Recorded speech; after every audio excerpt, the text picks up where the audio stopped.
दोस्तों नमस्कार, मैं हूं विजय कुमार। आज जो हमारा चर्चा का विषय है बड़ा ही गंभीर विषय है और आप इस विषय पर सोचिए। भारत में हिंदू अनुसूचित जनजाति या सो कॉल्ड शेड्यूल्ड कास्ट और शेड्यूल्ड ट्राइब जो कि भारत सरकार ने अपने संविधान की खास अनुसूची में रखे हैं। अब अनुसूची का नाम बताऊंगा तो मुझे फिर पूरा संविधान खोलना पड़ेगा। उस पर मैंने एक किताब लिखी है, आप उस किताब को पढ़िए और संविधान को जानिए। पूरा संविधान इसमें है, आप इसको पढ़िए। पैनोरमा, इसमें आर के बीच में ए नहीं है, ये क्लरिकल मिस्टेक है, आप देख लेना। Panorama Indian democracy Rudra publication पर है और बहुत सारी किताबें मेरी हैं, आप पढ़ लीजिए उनको। तो भारत बुद्धिस्ट है, ये सबसे ज़्यादा बड़े भेड़िए हैं। हिंदुओं की अनुसूचित जाति के भाइयों का आरक्षण खाने में ये बुद्धिस्ट भेड़िए हैं, क्योंकि ये बुद्धिस्ट हैं और फिर भी आरक्षण का लाभ ले रहे हैं। जबकि वस्तुस्थिति ये है कि जो बुद्धिज्म में आप क्यों गए? आप इसलिए गए कि आप जातियों के सताए हुए थे। यद्यपि वेदों में कोई भी जाति कर्म के आधार पर है, जन्म के आधार पर नहीं है। तो आप जब सनातन वैदिक धर्म छोड़ी गए तो जो रिजर्वेशन एससी को मिलता है, अनुसूचित जातियों को मिलता है, हमारे जाटव हिंदू जाटवों की बात कर, जाटव भाइयों को या हिंदू महार भाइयों को मिलता है।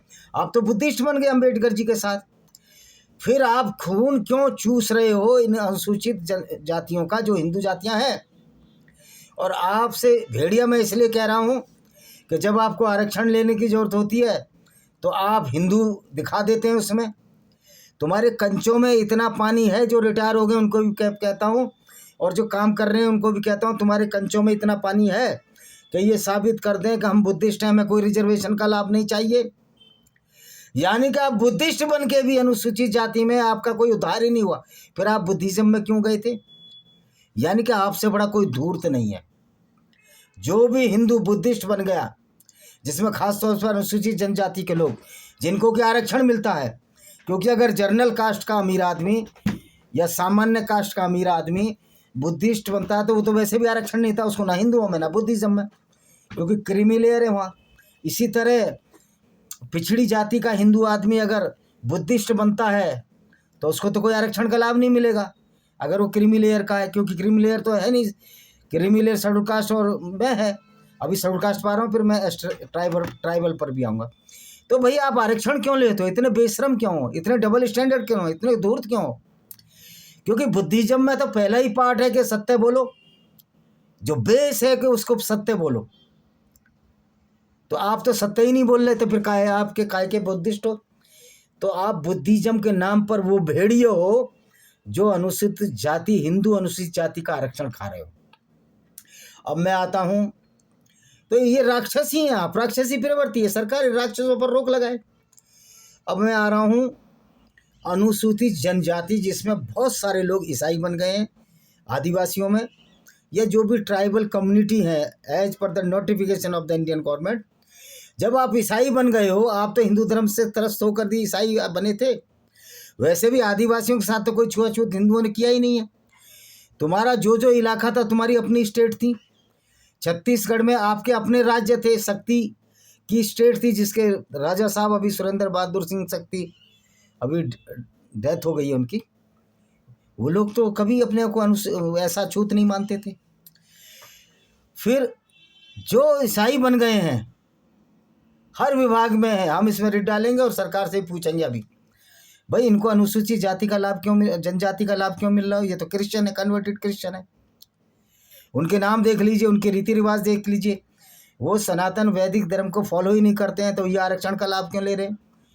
खासतौर पर अनुसूचित जातियों में, खासतौर पर उरांव में जो जाति है वो बहुत बड़ी संख्या में क्रिश्चियन हो गई है। और फिर तुम क्रिश्चियन हुए हो, जिसमें झूठ है कि 6 दिन में दुनिया बन गई, तो फिर आप कौन से वहाँ बड़ी अच्छी आइडियोलॉजी में चले गए हो?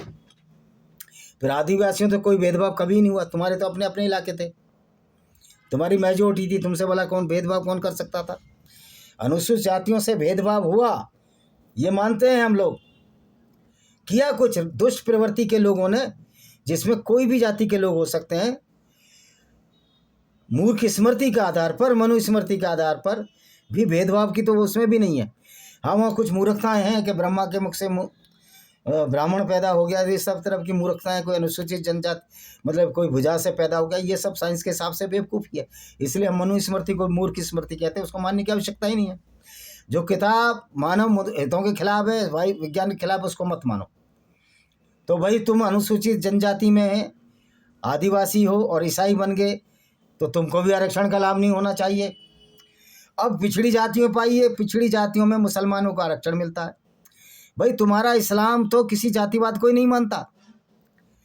तुम्हारा इस्लाम तो कहता है कि सिर्फ मुसलमान ही पूरी दुनिया में रहने चाहिए। तुम जो छुआछूत करते हो, भेदभाव करते हो, गैर मुस्लिमों से करते हो। तो गैर मुस्लिमों से जब इस्लाम छुआछूत भेदभाव करता है, उनको गंदा, पोटी जितना गंदा, नजस बताता है, तो क्यों ना कुरान पर ऐसी आइडियोलॉजी पर बैन लगा दिया जाए?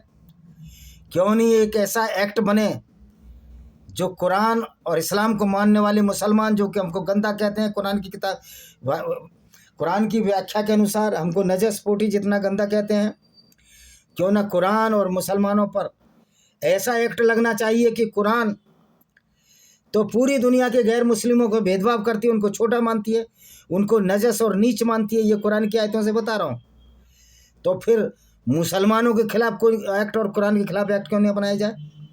आपने SC ST एक्ट तो बना दिया, तो फिर काफिर एक्ट भी बनना चाहिए ना, जिसमें हर मुसलमान जो उस किताब को पढ़े, जो नमाज पढ़ता है, उस पर बैन लगाए, उसको जेलों में डाला जाए। क्योंकि कुरान से बड़ी तो कोई आतंकवादी गतिविधियों वाली किताब नहीं है, कोई घृणा फैलाने वाली किताब नहीं है। यहाँ SC ST एक्ट के नाम पर आप दूसरों को प्रताड़ित कर सकते हैं, लेकिन इस्लाम पूरी दुनिया को प्रताड़ित कर रहा है इन मूर्ख राजनीतिकों पर, चाहे वो भारत के हों, चाहे अभी की सरकार हो, पर इनका कोई जवाब नहीं है। क्योंकि विडंबना है कि आज हमारी राजनीति में मूर्ख लोग घुसे हैं, जिनका IQ लेवल बहुत नीचा है, निम्न स्तर, कोटि स्तर का है। तो ये तो हुई बात। फिर मुसलमानों का आरक्षण क्यों? ये सोचने समझने की बात है। जो नकली अनुसूचित जनजाति और ईसाई मुसलमान हिंदुओं के हितों को राक्षसों की भांति खा रहे हैं, इन भेड़ियों से सनातन वैदिक धर्म, अनुसूचित जाति, जनजाति और पिछड़े वर्ग की नौकरियों को बचाया जाए। किसी OBC में मुसलमान को आरक्षण नहीं देना चाहिए, आदिवासी ईसाई को आरक्षण नहीं देना चाहिए, अनुसूचित जाति के बुद्धिस्ट को आरक्षण नहीं देना चाहिए। ये वो राक्षस हैं जो बुद्ध भगवान का नाम भी बदनाम कर रहे हैं।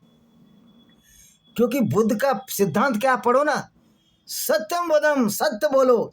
लेकिन ये मूर्ख झूठ बोलकर भगवान बुद्ध की शिक्षाओं में चलकर भगवान बुद्ध की आत्मा को भी ठेस पहुंचा रहे। अगर कोई आत्मा है या परमात्मा है, मैं तो नहीं मानता कोई आत्मा परमात्मा होती है। जब तक जिंदगी है, जब तक सब कुछ है। तो दोस्तों, एक छोटा सा ये मैंने वीडियो डाला, इस पर गौर फरमाएं और भारत सरकार से हर जगह जुलूस की शक्ल में जाएं कि हमें अपने आदिवासी भाई, अनुसूचित जनजाति और जाति और पिछड़े वर्ग की हिंदू जातियों के आरक्षण के लिए हम लड़ेंगे, युद्ध करेंगे। उसमें हमारा ब्राह्मण और राजपूत और जो को सोकॉल्ड जर्नल जाति क्रीमी लेयर वाली है, और क्रीमी लेयर वाले OBC जो कि आरक्षण का लाभ नहीं ले सकते, वो भी हमें सहयोग करें। इसके खिलाफ एक बहुत बड़ा आंदोलन चलाने की जरूरत है। ये एक छोटा सा वीडियो, इस वीडियो को शेयर करें, चैनल को सब्सक्राइब करें, बेल आइकन दबाएं। वंदे मातरम, जय हिंद, आपका दिन शुभ हो।